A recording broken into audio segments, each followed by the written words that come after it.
So how do you work through those data? The one thing that I've found is that can be helpful to offset. But from your point of view, how does the ideal structure looks like? There are some people who say one child ASIN or one SKU. I don't go that far. Yeah.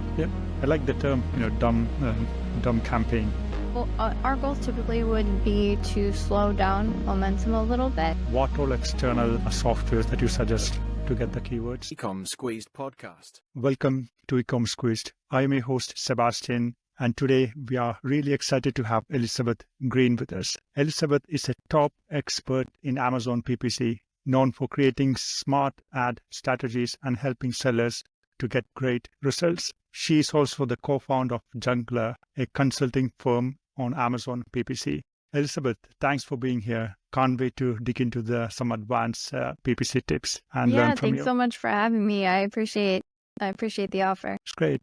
So let me start by putting the correct avatar. Let's assume that most of the questions that I ask will be based on an established seller, who have like hundreds of reviews, quite established brand, and let's put like it's an electronic category. So let's start with the audit. So if you want to audit the account, what all reports you will ask that seller? Yeah, that's a good question. The audit really needs to start with a conversation, is what we found. So if you go to our website, it'll say like, hey, book a call with us. That's intentional. I could audit an account without that conversation and probably find a couple things that, really should be optimized in the account.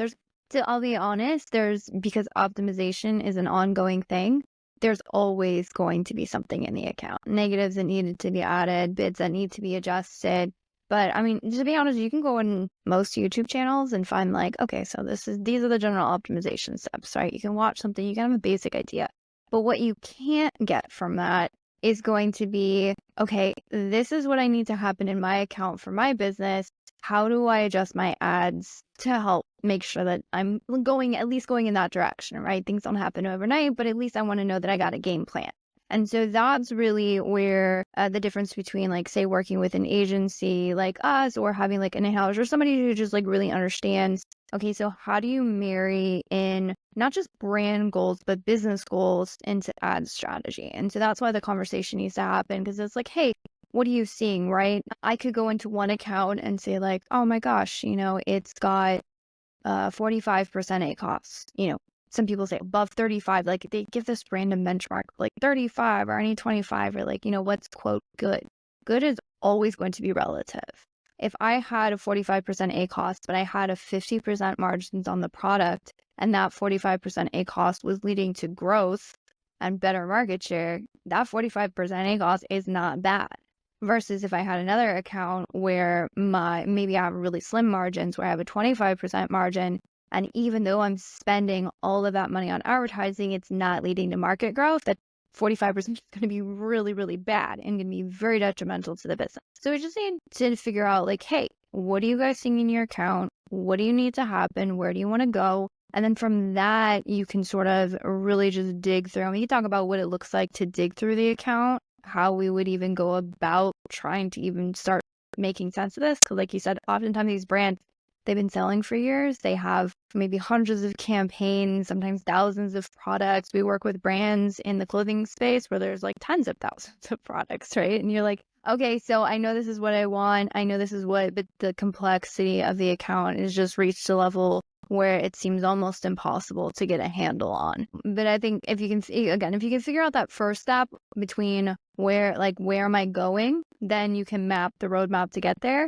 It's really, really hard to build an ad strategy if you don't know where you're going. Yeah, that's a good answer. So you're looking into more into a long term, right? Mm-hmm. And then based on what the client needs, you put on strategies and Ecos target or tacos or whatever it is. And based on that, you can plan the ad side. That's a very good point. And regarding the historical data, like let's assume a search term, right? So to what extent that you will go back and if you want to dig into the history and download the report, and there'll be a lot of data right behind it. So how do you work through those data? Yeah, if it's an account that we've been managing, we have accounts we've been managing for years, heck, like over 5 years at this point. Like we have a lot of data in those accounts because we've been able to hook up them to software, or we have our own like storage databases. And so we can go back a long ways. Not many people know there actually is the ability to go back and scrape historical data inside of Ad Console. Ad Console is the only real place that you can get like lifetime data of things. So there you can do some scraping, at least to figure out trends. You're really not going to be able to get search term granularity unless you have some sort of tool hooked up. So I will say that. You can get keyword granularity. Now that is a very manual and case-by-case process. And so what we found that the best way to make sense of these accounts, again, I'm talking large amounts of complexity, lots of campaign. Even if you only had like say 5 campaigns running in a handful of products, this is helpful. But it becomes particularly helpful when you hit a level of scale and it seems like you've just hit a ceiling. Like you're spending more, sales aren't increasing. All that's doing is hurting your bottom line. You're like, I know advertising is a great way to grow market share. I can't seem to do it and I don't know why. And so you're at a loss. You feel like you're doing all the right things. You're like, well, I'm optimizing bids, or maybe I have a software and I'm scrambling to figure out the YouTube videos and I'm trying to figure out like, okay, so what is the problem? Like, what am I missing? What am I missing? And so really, I'll give you a pro tip to find the piece that you're missing. It's looking at things on a product or a listing level. And because your advertising and your overall account performance is really made up, it's a sum total of how all of the products are performing in your account. And that's where some people get like really, because they're like, okay, where am I advertising these products? I'm doing this one thing with this one and it all feels like a tangled mess. And to be honest, sometimes the campaign structure is. But you can pull data at a per product level. And so that's what we'll do. We'll do a deep analysis. We'll look at every single product and we'll say, well, how is this product feeding into goals? So for example, if you wanted, say, sales growth, how is that top percentage of your catalog doing? Is it at a status quo? Does it have sales growth? There might be newly launched products. And that's the thing is, when you want that level of sophistication in your advertising strategy, you should be able to say, these products are in a launch phase, so therefore we're going to be a little bit lenient. Profitability isn't exactly the goal. These are my bread and butter products. If I don't make profits on these, my account's going to die. So there we have to get a little bit more strategic, right? We need to maintain the market share. We're not so focused on like, say, giving up profits for market share at this point. And then you also oftentimes have like this middle portion of the catalog that nobody knows what to do with. They're like, these products have been kind of up there. Nobody's really done anything with them. And like, I don't really want to discontinue them. I have the inventory, but I'm not really sure if I should invest in them. Like there's a whole nother strategy in that middle piece. So it's like, it's dissecting the account and saying, okay, where are the products currently? How is that feeding into us achieving our goals or hindering us from achieving our goals? And then you can start taking a look at, okay, so then what does the ads look like for these products? And then you can start, it becomes very, very apparent if you're like, okay, so this is my main product. I want to grow market share. Can't seem to do it. Struggling. Yep, totally. Cost is too high. Okay, so there's a problem product. You can take that and go into your advertising, say, okay, so well, where are we like advertising this product? What does the advertising look like? And oftentimes you will see once you start doing that, you can get that thread and you can follow it down to the targeting and the search terms. More often than not, you find a very large misalignment of what ad strategy is being run and the goals. And then it's just a matter of, okay, so how do we get back into alignment with the ad strategy and goals? And then that, again, over time, things don't happen overnight, but over time, you get started in a better direction. Yep. And the other thing I want to ask you was, regarding CPC, cost per click. Let's assume that you audit the account and everything. The cost it's really high, and compared to outside, let's assume social media, let's say Google Ads, the cost per click are really low. So will you suggest the client say, okay, we can drive traffic from Google AdWords to Amazon? You can save some money. So what will be your strategy in that case? Yeah, Google Ads can be a great option if there's more, if that works better economically. That's not something we handle in-house. We have partners that we can refer people to be like, hey, this could be a good strategy here. The one thing that I've found is that can be helpful to offset costs. But what we've found is that if the products are struggling profitability wise or something. Sometimes it is due to, high market competition and high cost for clicks.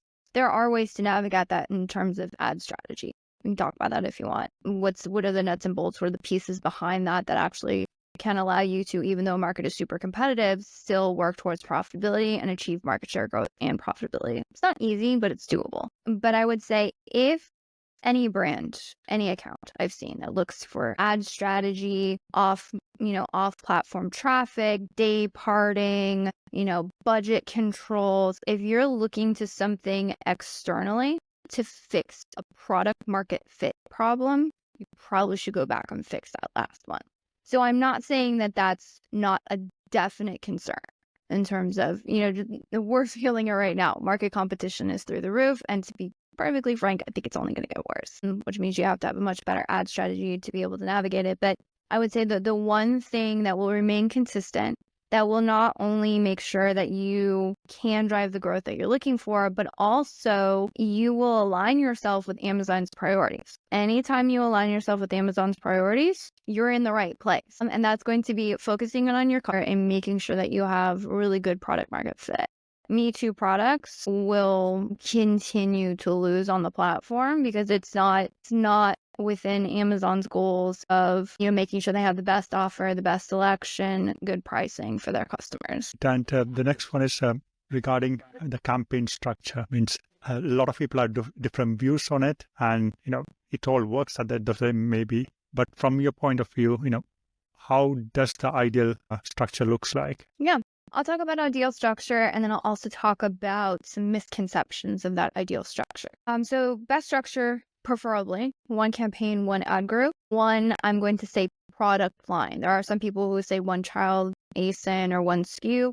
I don't go that far. There are certain dynamics within the variation listings that I actually think grouping things to some extent are helpful. There's outliers and there's specific campaigns in which I wouldn't group things. But again, I'm going to preface this by saying it's on a per parent ASIN or listing level. You can think of listings as landing pages, right?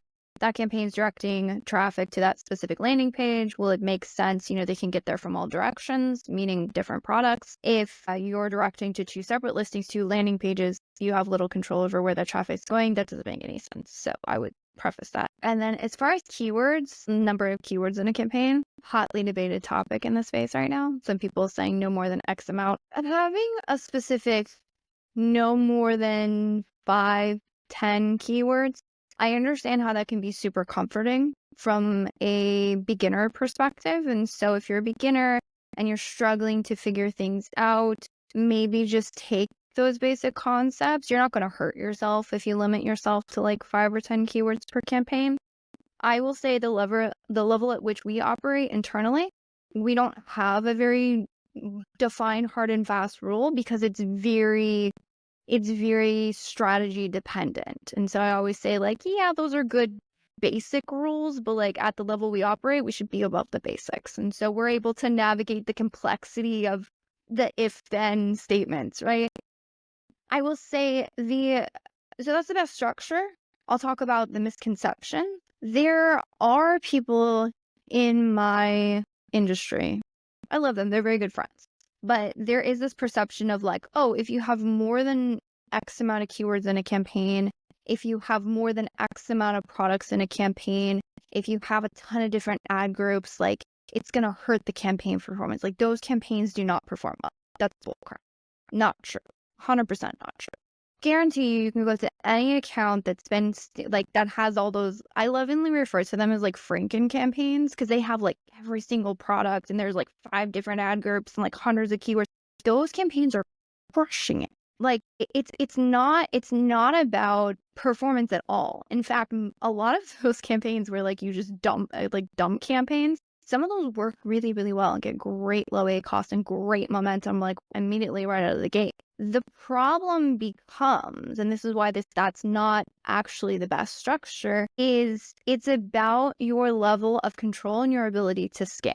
So in those dump campaigns, if I went in there and I said, oh my gosh, this one particular ad group is doing fantastic, I would love to spend more budget there. Can't do it. I got to spend on every single other one of those ad groups in that campaign.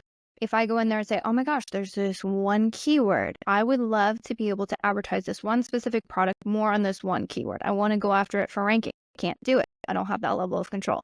So it's really about the ability to be able to like specifically dial, turn up the dial in terms of where you're putting your ad spend. The more stuff you have in there, the less control you have over that. Now, what we have found is that if you get down to a very incremental amount of control, meaning exact match, single keyword campaigns, those can be really great. Those don't always perform well from an ACoS perspective or like a profitability perspective. So what we found is that you really need a balance between things that you need to tightly control due to like, I want to be able to increase market share here. And then the other things that you maybe don't need as much of a level of control because the goal is low cost profitability traffic. Yeah. I like the term, dumb campaign. So you dump all the keywords. On the follow-up of that question, I think you mentioned catch-all auto campaign. So is that something similar, right? Can you gather the keywords from there as well? Yes, there are tons of ways to do catch-all campaigns. If you haven't heard about it, you should totally go launch this in your account today. I don't know who originated it. I wish I did. I thought But it it's was essentially, yeah, you. I've heard about this for years. I'm always like surprised when I come across somebody who doesn't know what it is because I'm like, oh my gosh, you should totally go do this today. And so all you do, super simple, is you take all of your products. Again, this goes against every good practice out there that I just told you about, but they work. Going back to like dumb campaigns and how they work. Take every single one of your products, throw it into an auto campaign, same ad group. Don't worry about splitting out ad groups. Put a very low bid on it. Low bid is relative, maybe somewhere between 25 to 30 cents. If your average cost per click is say already 25 to 30 cents, first off, you're in a fantastic category. Congratulations. But maybe your low bid might be like 10 to 15 cents again. So it's relative to the cost per click. If you're in supplements, 20 to 30 cents is going to get you nowhere. Your quote low bid might be upwards of 50 cents. So again, it's relative, but that's it. You put it in there. Now, I will say in terms of optimizations, if you have any products that are getting a ton of clicks and no sales, feel free to pause those. If you are getting search terms that are getting a ton of clicks and no sales, again, you can add those as negative. You still want to optimize down if the ACoS is too high. So it still requires some optimization tweaking oftentimes. But once you kind of get it where it needs to be in terms of like, again, profitability, you want to be very careful to not increase bids. Not every single account's going to be like this, but oftentimes you're going to go and you'll be like, oh my gosh, the rest of my accounts running at like 35%. And this one like auto campaign is running at like 15%. This is fantastic. So what do you do when you have low ACoS? You increase the bid. If you keep up with that, like low ACoS increased bids, low ACoS increased bids, you're going to completely change the strategy of this campaign. It's not going to be low cost traffic anymore. You're going to start to like all of your ad spend is going to shift there. That's not the best way. So I would say you want to put a cap on how much you are going to increase the bids. So if you're getting good performance, you might tweak it up a couple cents, but I wouldn't ever scale the bids past, again, whatever quote low is going to be in your account. Typical on these is like 25 to 30 cents. Sometimes it's, again, 15 to 17, depends. You can increase the budgets if it makes sense. Again, if profitability is there. Do keep in mind that although you might have a lot of good sales traffic from this sales traffic isn't typically going to lead to ranking. So sometimes even if ad sales are there, total sales don't grow. So you want to pay attention with how much you're spending on this and like the impact on total ACoS. But providing everything's good, again, these are fantastic campaigns to run. Yeah, that's a very good point. And regarding, budget allocation, so let's assume that the account have like 80-20% are performing really well, but the rest of them, let's say like another 20% have the potential to grow. So the client says, okay, I want to grow the rest of the 20% and also I want to focus the best sellers as well. So what kind of allocation that you will suggest to them in that case? I know there are a lot of other variables to it, but yeah, so here we prefer to view budgets on a product level versus like, so here's what I've seen. If all you're focusing in on is the ad console, there's no other context outside of that, no other context of how the products are doing or how the account is doing, oftentimes it will lead you to incorrect optimization. Prime example of this would be, what if I had a specific product that was at say 25% total ACoS? Not sustainable. I need to get it down to a 15. It is very possible that within the ad console, there is a campaign that is being advertised for this specific product that might have really good ACoS. So again, if I'm only looking at ad console, if I'm only doing those optimizations, I'm going to say, wow, this is fantastic ACoS. The budget's running out. Let's increase the budget. Well, what happens if that's a low bid auto campaign or maybe a broad match campaign or something that doesn't necessarily lead to ranking and market share? It might lead to some sales growth, but it's not going to help me offset or fix that total ACoS problem. And so what I've just done in that, I made a quote good optimization decision. All I'm looking at is that ad console. But then if I zoom out and say, okay, so what's the total ACoS? I've just added ad spend to a product that I'm trying to decrease ad spend on because I have a total ACoS issue. And so in terms of budget allocation, that's really how I would think about it. You really want to have a product first perspective and understand, hey, what is this product bringing in? What is the performance of that ad spend? And where does it make sense from a product perspective for me to allocate more resources to? And then you take that information down into the ad console to make optimizations. And it's kind of back and forth because you are going to be in ad console a lot doing things. And then you got to zoom out and be like, all right, does this make sense? No, let's zoom back in. Let's go and tweak this thing. Yep. It's great. And regarding, the stock versus PPC campaigns. So let's assume that, we only have stock for another 2 weeks and we can only, send stock maybe another 1 week. So there will be a week gap in between. So how do you structure the PPC in that case, in that scenario? Yeah, that's hard. So our goals typically would be to slow down momentum a little bit. The quickest way to do that is honestly through budget optimizations versus bid optimization. So oftentimes we'll do that. One method I've seen that works really well is you can set, say, $1 a day budgets on the campaigns, which effectively pauses them, but doesn't really, it's like pause or not pause. The reason why we would use that, or what we call like bid markers. So for an example, if there was a bunch of keywords, maybe I've been doing some testing on keywords, right? And I'm like, oh, now is not the time to test because we're going to run out of stock pretty soon. I don't want to go out of stock unprofitably. So we might say, instead of pausing those keywords, we might put like a 3-cent bid on them. Effectively, we're pausing them or we're not pausing them. This can be really helpful because the thing is, if you pause something, now there's ways to use notes, or you can use, say, like a bulk file or something. If you pause it, then you have like a record and then you go reactivate it again. That might work. But if you're doing things a little bit more granular and manual and you're inside ad console, it can be helpful to put these markers, because what happens is if you pause something, then when you go back and look at it, you're like, wait a minute, a bunch of stuff, I have a bunch of campaigns for this product, but which one did I pause because it wasn't working? And then which one did I pause because it was going out of stock? And you're trying to make sense of which was which. And maybe you have a record somewhere and you're like, it's, to be honest, it's kind of a pain. Or what you can do is just say, oh, these are all the campaigns that I had $1 budget on. I effectively paused them, but I didn't pause them. And so now I can go back and reactivate those budgets. Or instead, at a keyword level, you might have a bunch of keywords that you pause because you're like, hey, I tried these, tested them, and didn't work. I had all those other keywords I wanted to test, but if I pause them, I'm like, wait, which ones work? Which one doesn't work? I don't remember. And so it's very easy to be like, here's all the 3 cents. Or when I go back, maybe when I have the product come back in stock, it's not time to do a lot of aggressive testing like I was trying to before. I might just focus on the things that were previously getting performance. So that's the stuff I kept. But, putting a keyword into any account, you should have done a lot of research, or you got those keywords from somewhere. There was some reason, there was some research or some analysis done that said, hey, these are things to test. So you've already done that legwork. It makes sense to put a quick marker to yourself. So when I go back, I'm like, oh, okay, now I need to work on pushing more for market share for this product. Oh yeah, here's all the keywords that I tested before, or I did the research on that have a 3-cent bid. Okay, let's just work on increasing these bids to, go back into that testing cycle. Great. And I want to ask you about the keyword harvesting. So we can get keywords from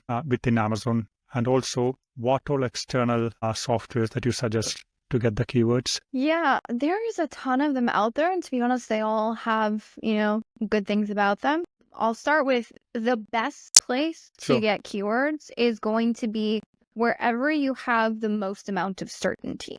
You always want to work backward from certainty to uncertainty.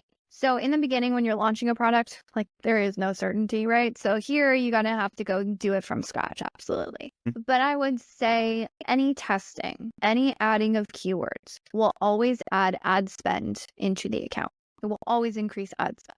Now, the Sure. goal is for that ad spend to be offset by increases in sales. So it makes sense to introduce that ad spend. But the more keywords you add, the more clicks that you add into the account, the greater the ad spend that you add into the account. And so this is where I find like a lot of new sellers, and I get it, you're trying to find your sea legs, right? So you're like, oh, somebody told me I should be continuously going through my search term reports and always just every single week I gotta go in and add new keywords.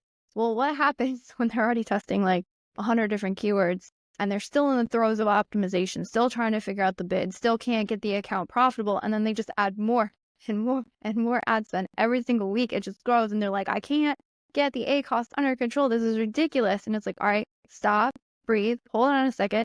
Think of it from like just like a common sense standpoint. Anything you add into the account, any bids you increase, any budgets you increase, any keywords you add, all of that stuff increases ad spend. Now again, goal here is to grow sales, right? But that path to growing sales, how direct that's going to be is going to be determined by how much of a database decision you're making. Completely new keyword research, that's like the lowest, I guess the lowest form of like on the data scale would be if you just threw a bunch of random stuff in there and didn't even test it, right? So you're doing educated adding of keywords. But so search term reports are going to be your best bet for finding things that work. Other places that are great ways to get keywords is going to be the brand, what is it called? Brand. Now I can't even think of that, what the name is. Search Query Performance Reports. Because that's going to tell you like, hey, what is your conversion? What is your click-through rates on these keywords? How does that compare to the market? Again, you're basing it off of data. Great way to grow. I'm not saying it's bad to go and do keyword research. You absolutely should be looking at things on an ongoing basis. So Helium 10 is great for that. Jungle Scout's a great one. Viral Launch is an OG, really good. Even just going through and looking at Amazon's, like say, expanded search and things, going and looking at your main keywords, what products are ranked, let's go after their search, go after their listings through product targeting. All of those ways are really, really good ways to expand what you're doing. I would just say, depending on where you are at, again, I'm going back to product performance, but it's like, it is the crux of everything. If you understand where the product performance is, you know where what steps you need to take to be able to go in the direction that you want or the goals for that product. Then you can go back through and say, okay, so I need to grow market share on this product. Looked at search terms, pretty much advertising on all of this. Okay. All right, so that's a great step. Let me go back and look at Search Query Performance Report. Okay, goals to grow market share. I pretty much am targeting everything here. Okay, what's the next step? Next step would be, all right, I know I'm not basing it off of search terms, but I do know what's working in terms of the ads that I'm already running. Okay, so this is my main keyword. All right, maybe I can go after product targeting for someone who's ranked well on this main keyword. There's this competitor that I'm absolutely crushing it on inside of sponsored products. Hey, let's try running a sponsored display ad on their listing. Let's see if we can do that. So it's like you're always working backwards from what you are most confident of towards least confident of. What I find is that a lot of people, when they're like, oh, I need to expand, they go immediately to like least confident and then trying to work thinking that like, I don't know if it's like this thought that like search term reports are like a cop out and it's not like a true keyword research strategy or something. But I would just say, like, again, whenever you have data, you paid to learn that. My opinion is you should just like milk it for all it's worth. Get the biggest bang for your buck out of what you've already paid to learn instead of trying to go back through and like repay to relearn a whole bunch of stuff. Yeah, that's great. Yeah, that's a good answer. And also I want to pick your brain on advertising the brand name. So let's picture this like it's a famous brand. People are using that brand name to search on Amazon. So in that scenario, what will be your recommendation to the brand? That is a good question. I have nothing against doing brand defense. There's this whole thing like, brand defense is like, I'm simply paying for customers who already have, know, like, and trust me. I've also heard some large brands that are like, Amazon isn't a good customer acquisition channel. We should only be focusing on branded. Like, why are we over, because if you have a recognized brand, you're typically going to have a really low A cost on any of your branded terms. What I would say is, unless there is a very specific case where, like, say you have a competitor that's just really trying to dominate your branded search, I don't ever like running branded ads or brand defense ads at a loss. To me, I'm like, why am I losing to like reacquire when that ad spend could be spent somewhere else more efficiently to like grow market share? So in those cases, I would say we always tend to optimize those for profitability. Easiest way to do that is like, what's my target A cost? Let's go make sure our targets are below that. And recognizing, so the problem with targeting low A cost is that if you go too low in your targets, then you're just going to cut off your visibility on those terms. But for us, I'm like, well, it's branded. We already have visibility. So I'm not trying to like lose money. So here I'm kind of okay with that dynamic of if it pushes too low, I lose any visibility. What I would say is there are very strategic ways in which you can use branded traffic that not many people know about. You can actually, like, if you have a really solid brand searches, you can leverage that in product launches. We've done that quite a few times, actually, especially if you have a new product, if you have fantastic branded search, if you have a new product that maybe you just don't have a lot of inventory, or you're just trying to vet the market and maybe your ad spend isn't, like, allocations just aren't that high, like, throw it up in front of your market. The consumers who are already like really attracted, know, like, and trust your brand. Use that high converting traffic to get your product out there and get some momentum. And again, typically, not always, I'm not going to promise all the time, but typically it's much more economical to do that. Now again, if that's all you do, then you're just dipping from the same pot and you're probably not going to see a lot of market share growth. But it's strategic, right? You need to get the momentum out of the gate. Why not get it in the easiest place possible? So I would say that. And then the other thing is, just watch the percentage of ad spend that's going to your branded. And the easiest, honestly, the best way to do that is going to be in terms of the search term reports. Because what we found is that a lot of times if you have autos or product targeting, expanded campaigns, or category targeting, broad matches, all those things, if you have those running on your ads, well, then a lot of times your branded searches will creep up in your non-branded campaigns. Pros and cons of each. I mean, it really depends on the account. There are some accounts where if it's been running for a very long time, that the sort of these branded searches are intermingled, and you have like some really solid campaigns that are, you just kind of, a lot of their performance is off of that. I have seen it have negative effects if you negate those terms, not just from a like, oh, it used to be like not true A costs before, and you were just like, as long as you're not delusioning yourself, you're aware of where those search terms are, you're not like going through and drastically increasing bids, and you don't have this delusion of that these campaigns are non-branded and branded.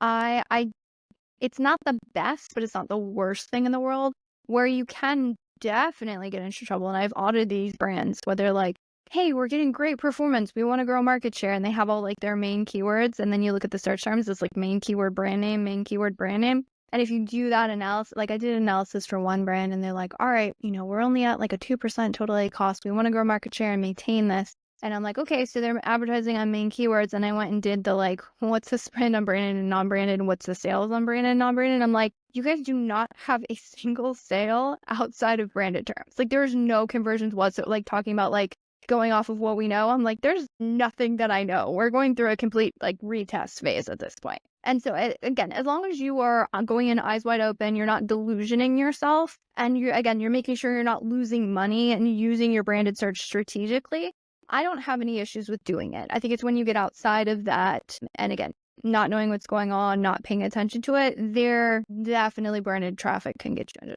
trouble. Great.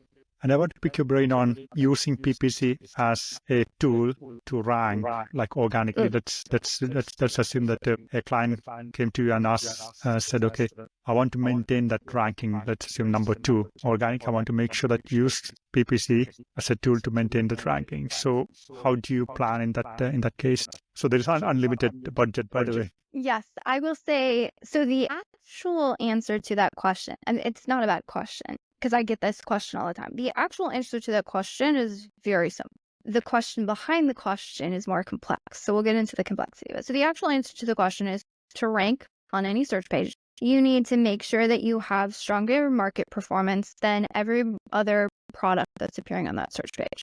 Stronger market performance from a PPC perspective is typically just like orders and units moved. There's some residual impact of like having really good conversion rates, right? Good conversion rates also mean you have to have less clicks, aka less spend, to be able to, make an order as well. So that helps in the profitability aspect.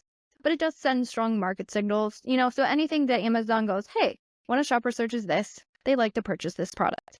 Let's show this product more. That's a very simplistic way to talk about the ad or like the ranking algorithm. There's much more things, like way more complexities that go into it, but a huge impact on that is, again, the order velocity. And this is why you will often see, someone just push really heavy on ads. So like, all right, I'm going to push the rank on this keyword. I know it's going to be unprofitable and I'm going to pull back later. So essentially Amazon, in some ways, I don't honestly think it's a one-to-one, but in a lot of ways, they're a bit agnostic if the sale comes from an ad or if it comes from your organic, because in reality, they're like, oh, they still found it in relation to the search page and they still purchased it. So what do you do to influence that in terms of ranking? You just spend a crap ton of money to get a crap ton of clicks to ideally have a ton of order volume. So if you had infinite budget and sky was the limit, it doesn't matter. You could, in theory, throw infinite budget at something and pretty much always rank on a keyword. Caveat to that would be you would never ever see, like socks ranking on the keyword running shoes. There are fail-safes Amazon has in place for like relevancy, because they want to make sure that even though things are selling well, like you don't have a poor shopper experience. That being said, none of us have infinite budgets and infinite pockets, and most of the brands that we work with are running off of their own bottom line or cash flow. So you can't continuously do that forever. And so, like I said, it's not a bad question. So the answer to like the original question is super simple. Spend a crap ton of money on that one specific keyword, probably an exact match. So you can make sure the budget's going there.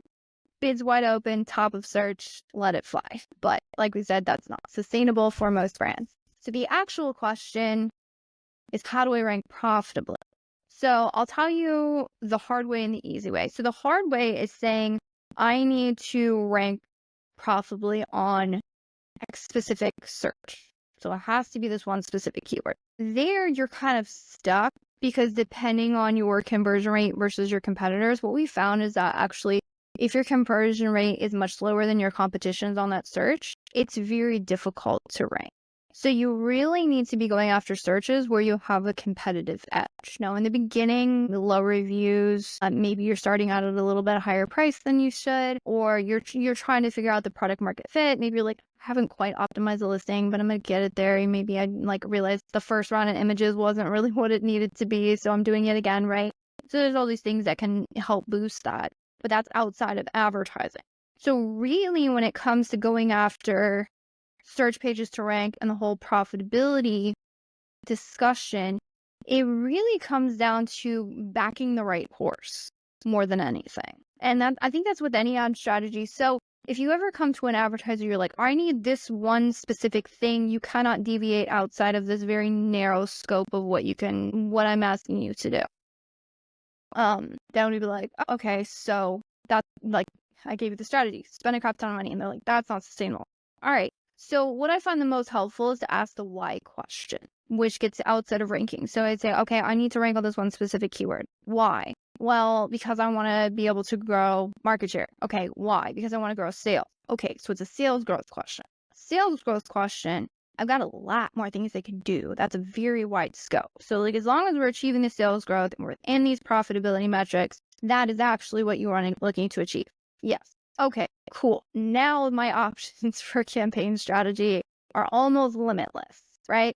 I still need to have the ranking in there. And I'll be honest, the scope in which you can play with is category dependent. There are certain categories where like, there's 2 keywords. If I don't rank on these 2 keywords, I got no market share. So there are, and it can be easy and or, harder depending on the category.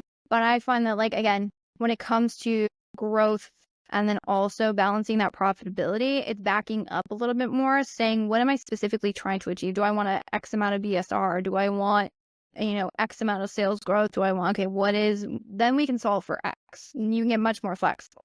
If you're only solving like a very, very narrow thing, that one, again, strategy to achieve it, I can tell it to you all day long. It's just you may or may not be happy with the results of that strategy. Yeah, that's a great answer. And I want to ask you, let's assume that we have the keyword list. So do you suggest to normally go and do an index check, make sure those keywords are indexed before doing the campaign? I think there will be some kind of, if it's not indexed, I think it will not be ranked that higher, right, in PPC as well. I'm not sure about that. I haven't tried it. I haven't tested it.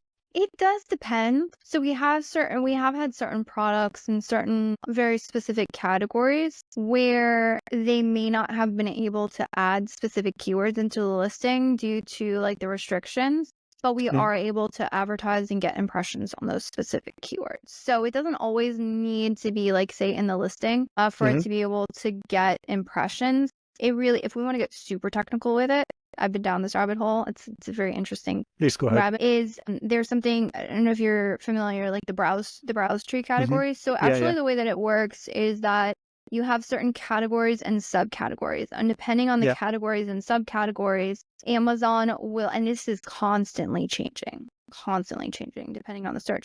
But they're actually inferring relevancy of searches to the specific browse tree. You know what's fascinating is if you go and do a very interesting deep dive inside of Product Opportunity Explorer. I know people talk about this, but Product Opportunity Explorer has a very interesting way of defining categories. So if you're looking at browse tree nodes, browse tree node defines it by products and types of products, and we'll group things based on, product, how well they fit into the different boxes. But the Product Opportunity Explorer, they don't call it categories, they call it niches. And what it actually does is instead of grouping things by products, it will group searches depending on the interactions of those searches and the products that fit within those searches. And it actually creates links almost from like, again, a shopper search perspective versus a product perspective. It's really, really interesting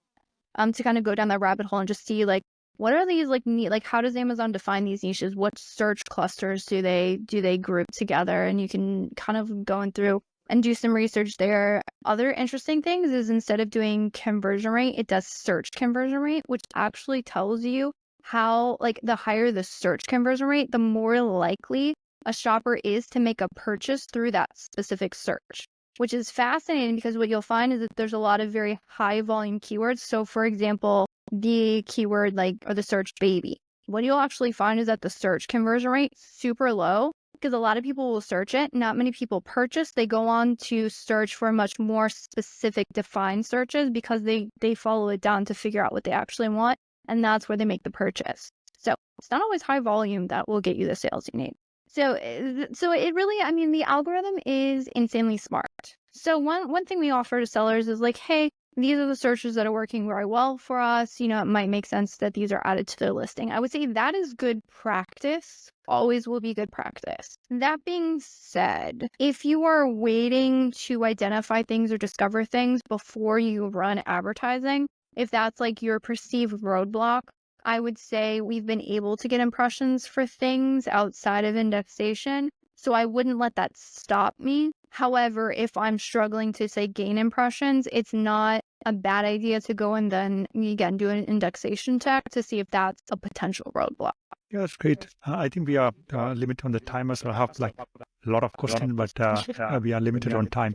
To tell about you, how can people find you about your business? Should they look into the website? Do you run any promotions at the moment? Yeah, absolutely. So if you want that very specific strategy audit, like we were talking about, if you want to figure out what you're, talk about your goals and see how that should shape where you're going or what's happening or not happening in your account, definitely the best place to do that is going to be the website. So I recommend reaching out there, Junglr, junglr.com. And there is a calendar link.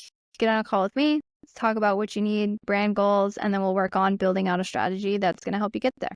That's great. Yeah, always recommend. I'll put the link to the website and to the LinkedIn as well down in the show notes. And thanks a lot, for being on the show, and thanks a lot for all the valuable advice. Appreciate Absolutely. it. It was my pleasure.